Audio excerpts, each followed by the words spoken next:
This is the terrifying story of the mailbox letters from Georgia. For 23 years, a woman in Georgia received a series of disturbing letters.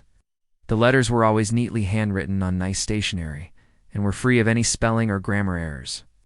Despite this, the woman had no idea who was sending them or why.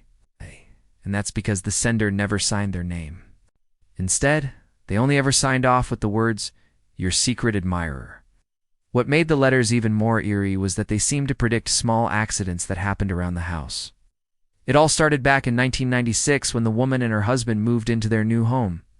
A few days later, their 3-year-old daughter came running into the kitchen.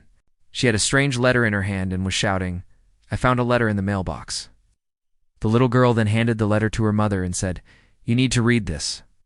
The letter read, "Don't open the oven door when it's hot. Love, your secret admirer."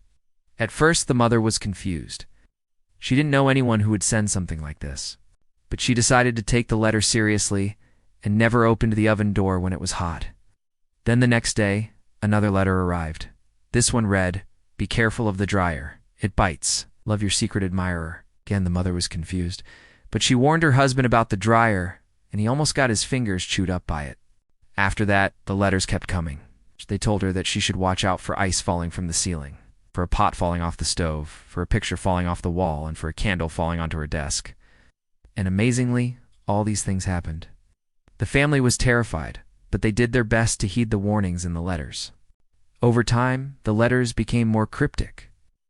They began to include Bible verses and philosophical quotes. Eventually, the letters stopped coming, only to start up again years later. The family had moved to a different house by then, but the letters still managed to find them. They continued to warn the family about various accidents that could happen at their new home, such as a television falling over, a gas leak, and a fire in the fireplace. Again, all these things happened. To this day, the family has no idea who was sending the letters, but the police couldn't find out either, which is why this case remains unsolved. But what do you think? Who sent the letters and why? Let me know in the comments below, and remember to subscribe for more creepy stories.